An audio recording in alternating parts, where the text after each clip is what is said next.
There's a lot of great folks of prominence that hail from the greater Western New York region.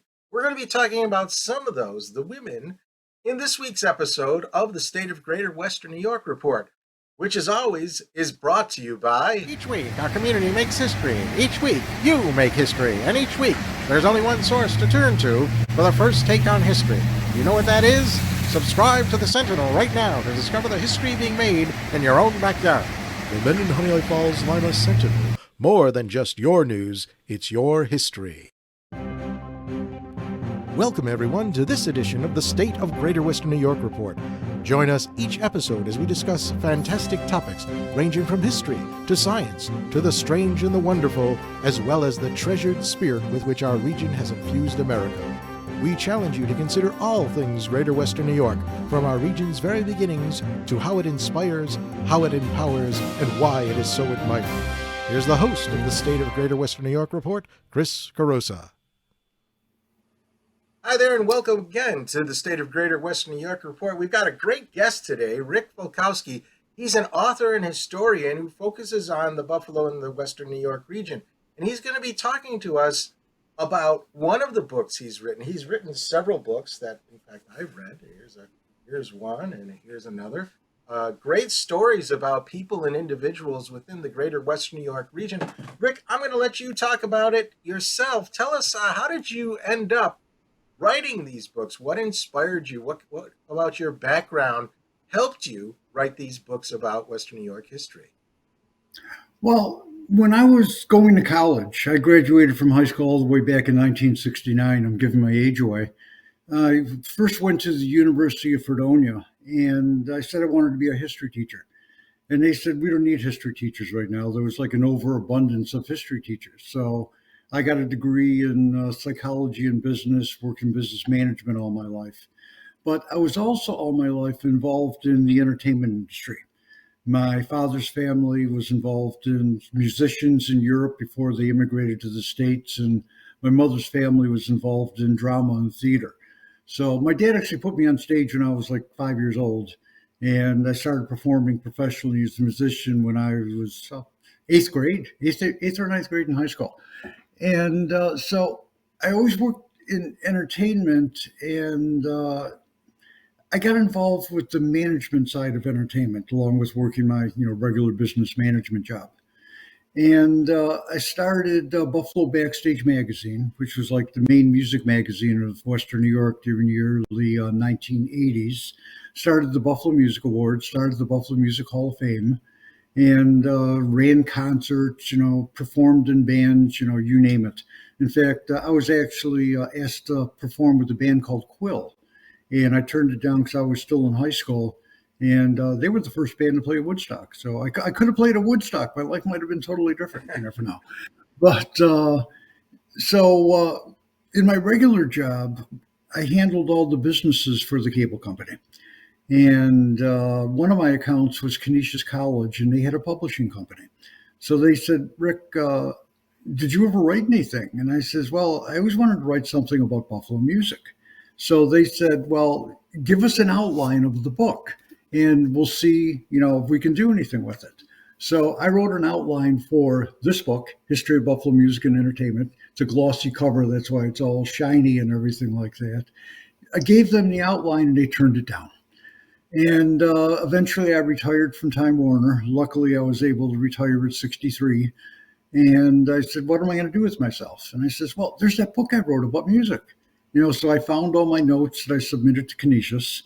And it took me another 2 or 3 years. And in 2017, I finally published the History of Buffalo Music and Entertainment. After I did that, I said, wow, this is a lot of fun going around giving talks and everything like that. Because I'm used to being in front of people, running concerts and so on and so forth. So I said, I'm going to go back to my history background.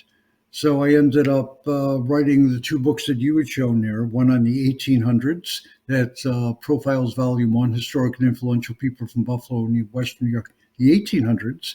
And that was put out 3 months after that book came out. That bad 5-letter word started called COVID. So I said, well, I can't go around giving talks or anything. So I wrote the book on the left, on the early 1900s, which was originally going to be the 1900s, but there was too many people. And that's what I wrote during the COVID pandemic, that book.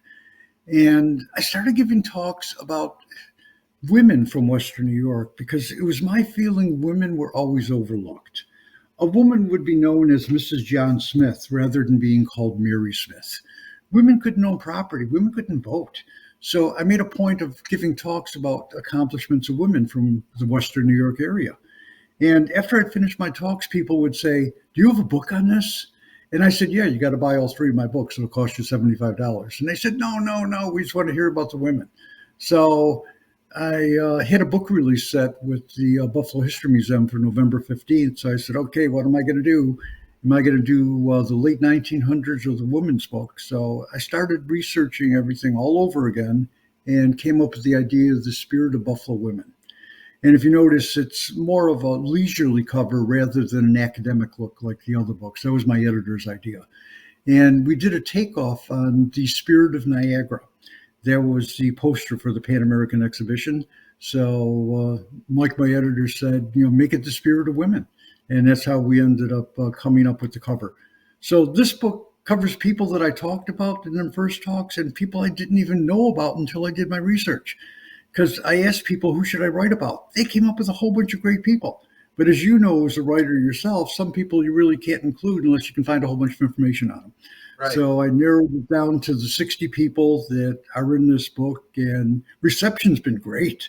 In fact, the book came out, 1 month ago yesterday, and I got it in all the outlets in the Western New York area. And yesterday I got telephone calls from my two biggest outlets, the Buffalo Store and Totally Buffalo. Both of them were sold out of my women's book. So I had to deliver more copies to them for their Christmas sales. So that makes you feel good when people are purchasing your book and everything like that. Oh, and yeah. So I said, the other one, here's the woman's book. You can see, which way's which. It's sort of like the Pan American exhibition Spirit of Niagara. Right. Well, let's get right into some of the characters that you talked about. And again, referring back to your music background, this one surprised me in particular.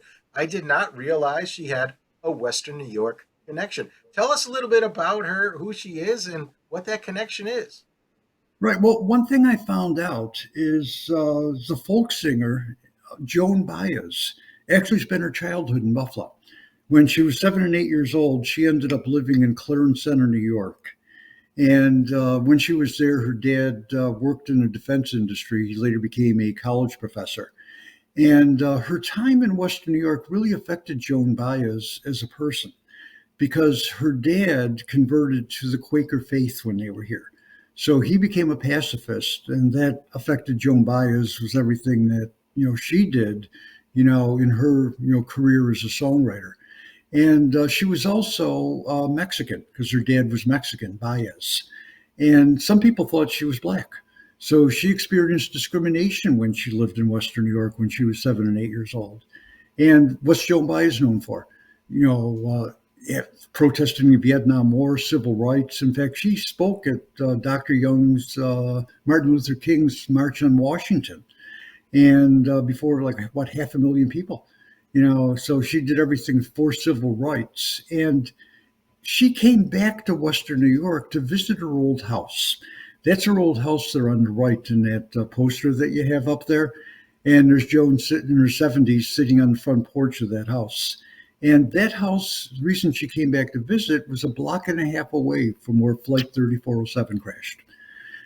From that home, she would have been able to see if she was still living there, where the plane ended up crashing into the building and, killing everyone on board and Mr. Falowski, who was inside of the home when that happened. And, so it influenced her entire life living here. Maybe she didn't perform when she lived here, but that changed her life and what she ended up doing throughout her entire lifetime. Well, the next person, we're glad to hear her. Yeah. The next person is going to be someone whose name a lot of people will recognize, who's actually buried quite near to us. And she almost made it on Currency. So tell us a little bit about who she is, where she's from, and maybe some of the stories people might not recognize about her. Well, that person is Mary Jemison. And she was known as the White Woman of the Genesee River Valley, or the White Woman of the Seneca. She was born on the ship traveling from Ireland to Philadelphia. So she was actually born as her parents were, immigrating to the United States. They ended up settling in Philadelphia. They had a farm just outside of Philadelphia, and this is late 1700s. And she was kidnapped by the Seneca. Her parents were killed. She was adopted by the Seneca, and she ended up living with them in Pennsylvania area, Ohio, eventually moving to the Letchworth State Park area, which is right around your area. And she married a Seneca. He passed away. She married another Seneca. And they tried to get her to come back to live with the white society. And she said, no, I love it where I am. So she stayed with the Seneca. And during the 1797 Council of Geneseo, Mary Jemison, along with Horatio Jones and Jasper Parrish, were really the translators and interpreters. So she made sure that the Seneca ended up getting their fair share with all the reservations and everything like that in the western New York area. And what people might not know about her is when she lived there, she had the largest cattle farm in all of Western New York in the late 1700s. She ended up moving to Buffalo, and she moved to the Buffalo Creek Reservation. And that really was discontinued, but because of the Buffalo Creek Reservation, that's why we have the Gambler Casino in downtown Buffalo, because that was within her area. She passed away there, and she and the famous chief, Red Jacket, were both buried in an Indian cemetery off of Seneca Street in the South Buffalo area. Well, there was a problem. People started moving there. The Seneca had ceded that land back to people from the Howland Land Company area and everything like that. So the land was going to be taken back, and John Larkin, if his name sounds familiar, he was the founder of the Larkin Company. He ended up buying the cemetery, donating it to the city of Buffalo. Eventually, Red Jacket was reburied at Forest Lawn Cemetery. If you ever visit Forest Lawn Cemetery, the first thing you see is a big statue of Red Jacket. And Mary Jemison was buried back where she lived in what's now Letchworth State Park, right next to John Letchworth's mansion, the Glen Iris. Another thing is you don't hear the name Jemison anymore within the Seneca. That's because they changed their name to Jimerson. And Jimerson is a very prevalent surname within the Seneca. And they ended up founding Jimerson Town on the Seneca Reservation in the Salamanca area. So you could say she was the first white woman in the Western New York area. All right. Well, from one end of the Western New York region, we go to the other end with this woman who, again, this is a name that a lot of people will recognize. She played a prominent role in a very important part of American history as well as Western New York history. Tell us a little bit about her. Okay, that woman is Harriet Tubman, and she was born as a slave in the state of Maryland. Her and her brothers escaped. Unfortunately, it was 1849. Her brothers got caught, but she ended up moving to Philadelphia. And she got a job there, but what she wanted to do is help other people escape slavery, because it was so terrible. The reason her and her brothers were, leaving is because they were going to separate the entire family. So she was one of the people that was a conductor on what was called the Underground Railroad. She would go down to the South and help people escape slavery and move to the North. Because initially, if you got across certain line to the non-slave states, you were free. Well, then the Fugitive Slave Act of 1850 was passed, and you had to be able to get all the way up to Canada. So Tubman worked closely with people in the Niagara Falls area. You can see the hotel on the top right. That was called the Cataract House. And most of the porters there were former slaves, and they would advise slaves that were there with their southern masters that if they went across the suspension bridge, which is that lower picture, you can see it's so long ago, you can have horses on the bottom and trains on the top. They could be free in Canada. And Tubman also spent some time in Buffalo. And because she moved her parents to St. Catharines, Ontario, so they'd be fine after the Fugitive Slave Act. What people might not know about Tubman is during the Civil War, she was actually involved helping the Union with reconnaissance and gathering information. And she was like considered a member of the Union Army. And in Buffalo, we have something called the Freedom Wall, which is near downtown Buffalo in the corner of Michigan and East Ferry. And here's a picture I took of it, and the very first person on the Freedom Wall, of course, is Harriet Tubman, because she influenced so many people that ended up coming through the Buffalo area. And she's going to be put on the $20 bill eventually, replacing a former slave owner, Andrew Jackson. And she was buried in Auburn, like you said, the other side of the state. And she was buried with full military honors. So not only did she do a lot for helping everybody get away on the Underground Railroad, she did a lot to help the United States, actually, the North, win the Civil War.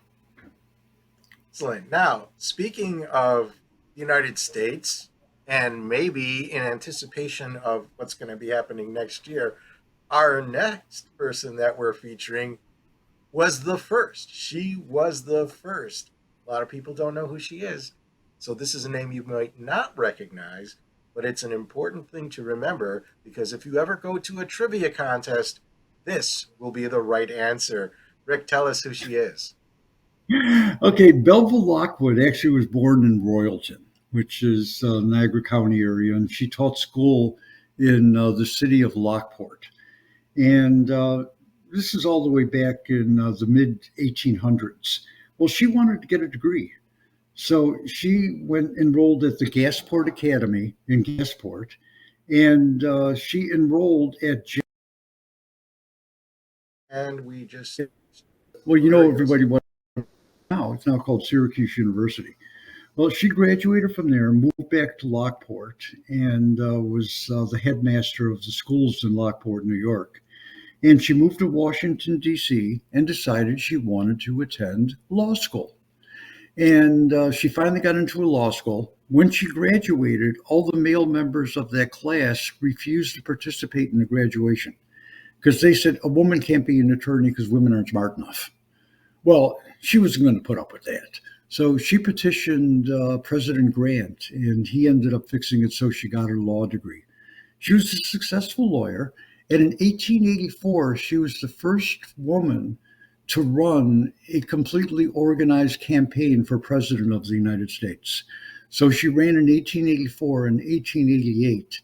And one of her slogans was, "I can't vote, but you can vote for me." So who was the first woman to run a real campaign for president of the United States? Belva Lockwood, who lived her early life right here in the Western New York area. All right. Well, the next, you know what we're going to do now, Rick, is we are going to take a break, go to commercial, and when we come back, we've got 4 more women to profile, which means we're going to go a little bit longer than our normal half hour, but we'll try to speed things up a little bit so we're not that much over our time. But the last one, Rick, is the one that we want to spend the most time on, just because, well, she's very well recognized. All right, that's the hint that I'll leave everyone with. We'll be back right after this message. Through the mists of time, nature and man have both created and buried treasures beyond the imagination. With the ages, these riches slowly dissolve into mere myths until they are forever forgotten. But there are those brave souls who tirelessly cling to the truth, ever seeking to discover the undiscovered, to reveal what has always been there, to uncover the hidden gems of a land thought forsaken but loved by millions.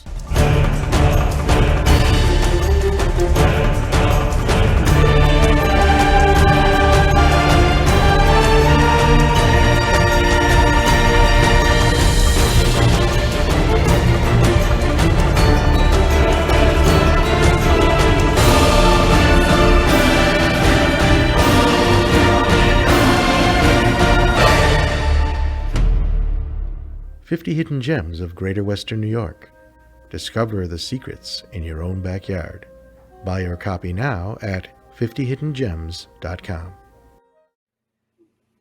Welcome back to the State of Greater Western New York Report. I'm Chris Carosa, and today's guest is Rick Falkowski. He has written several books about the history of the Greater Western New York region, particularly focusing on individuals as well as music, too. That's probably what he's most known for. But some of the individuals that he wrote about in his book, obviously, were mentioned in that previous book, 50 Hidden Gems. And here's one of them.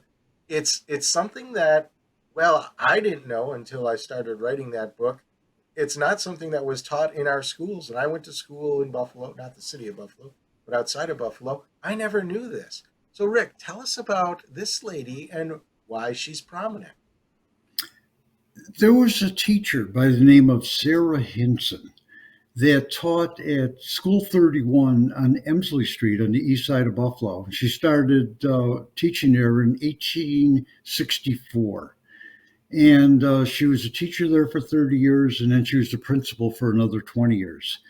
What she realized when she was teaching is there was nothing done for the students for them to have any recognition of the American flag. So she ended up starting a ceremony to the American flag all the way back in 1891. And the day she chose was June 14th, because that was the day that the Continental Congress approved the design of the American flag. And it wasn't designed by Betsy Ross. You have to look in the book. It goes into the whole story about who really designed it and everything like that. But other teachers started picking up on the thing about honoring the flag. And President Woodrow Wilson declared June 14th Flag Day in 1916. So Sarah Hinson is one of the people that is credited with founding Flag Day. And it's a former teacher in Buffalo, and she lived until 1926, so she was around when it was declared Flag Day by President Wilson. Great thing. It's something, like you said, I didn't know about her until I started doing the research. In fact, I stumbled across the gravestone at Forest Lawn Cemetery, and I said, she started Flag Day? Oh, my God. Okay. Yeah, I mean, it's interesting when you delve into this history. You don't know that you have this history really located in the Western New York region. Here's another recognizable name that, in fact, it's so recognizable, at least if you're reading in English class, maybe, you don't realize that she has Western New York roots. Tell us about her. Okay, well, a lot of the people that I'm talking about are people that are really important with great achievements that they did. This person, somebody that did something crazy, and everybody knows who she is because of it. Annie Edson Taylor was a widow, and she was struggling to try to make a living. And she decided she wanted to do something that nobody had ever done before. So the Pan American exhibition was ending. Her 63rd birthday was coming up. And on October 24th, she decided she was going to go over Niagara Falls in a barrel. She designed the barrel, and you can see the picture on the far left. There's Annie Taylor with her cat on top of the barrel. Well, she might have been insane enough to want to go over the falls in a barrel, but she wasn't insane enough to do a test.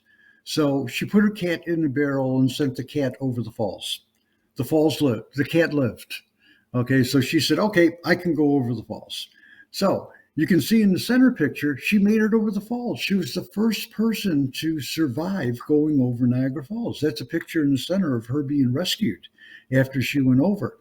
But when she was in the hospital recuperating, her manager stole her barrel and got a 20-year-old woman to say she was Annie Abson Taylor. She did the vaudeville circuits and made all the money that Annie was hoping to make.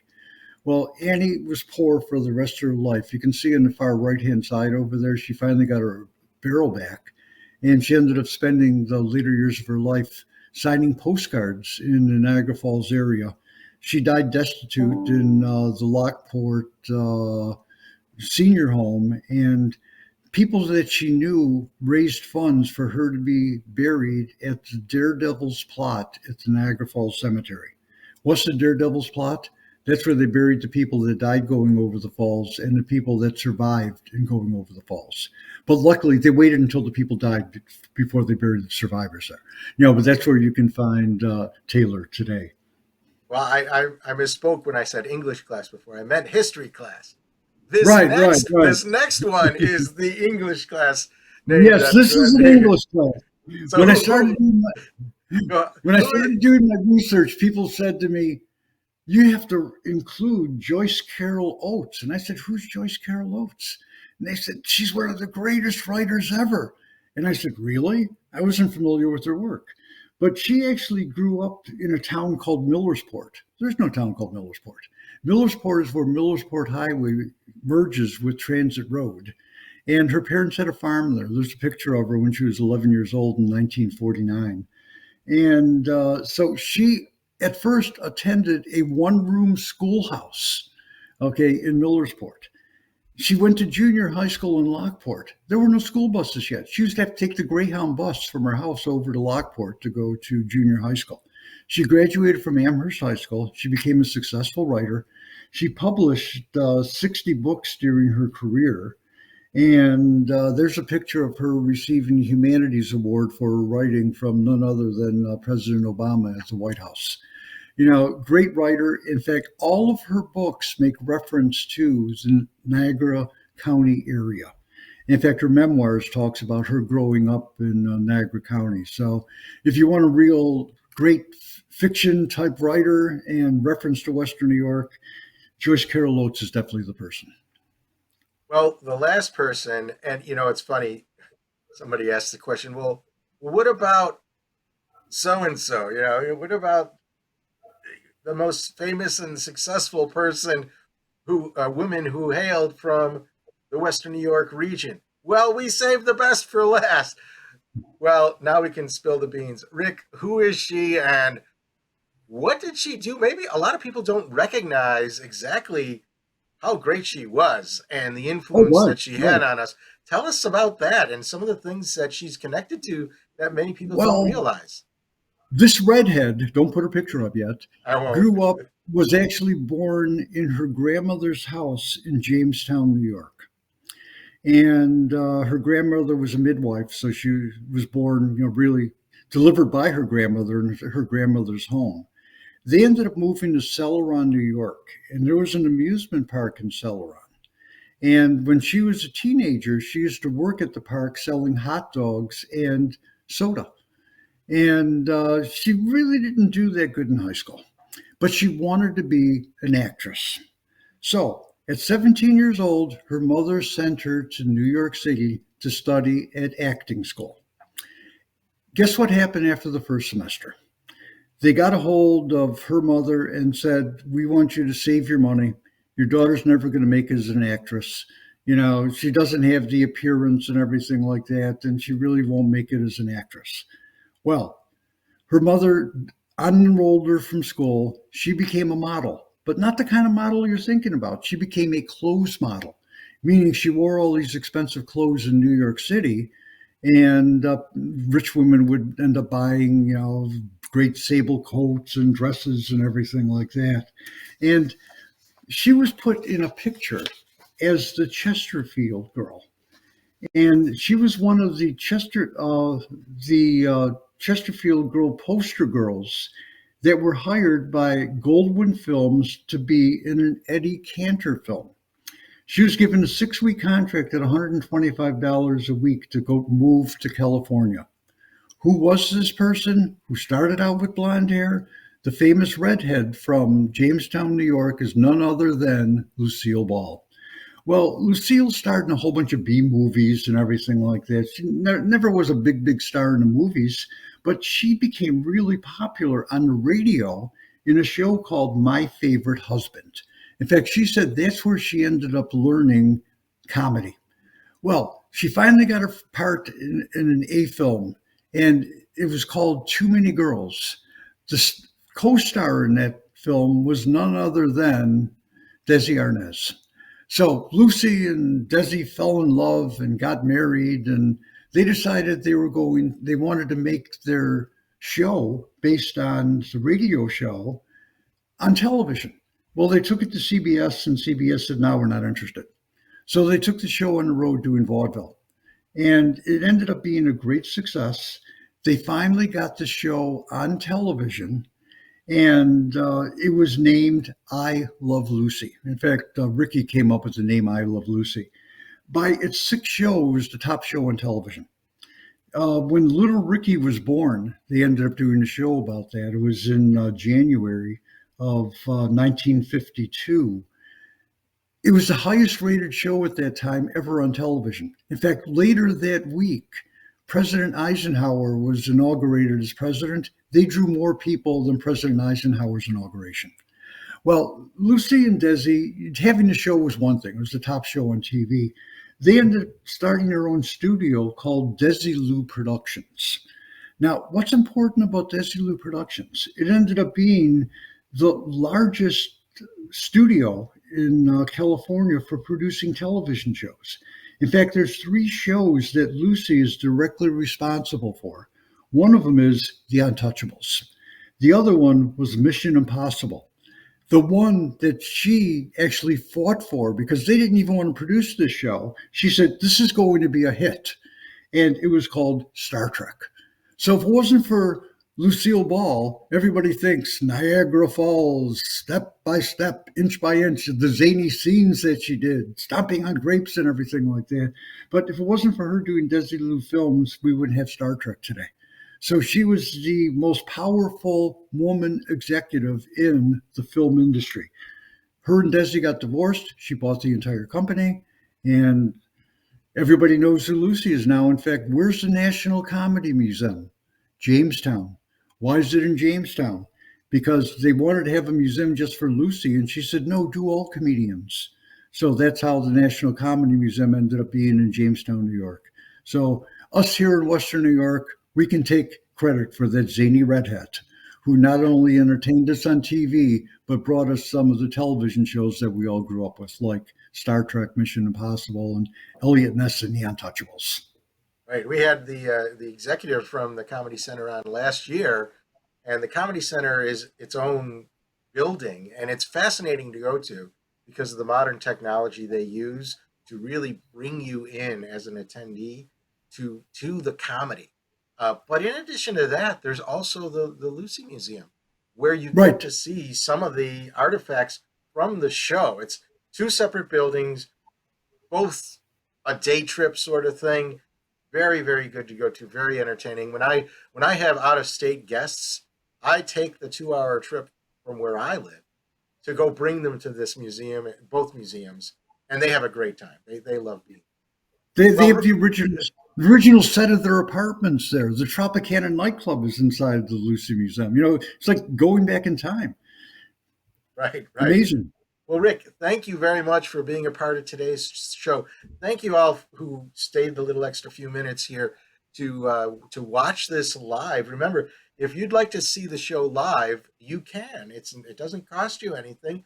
Just go to stateofgreaterwesternnewyork.com and sign up for free.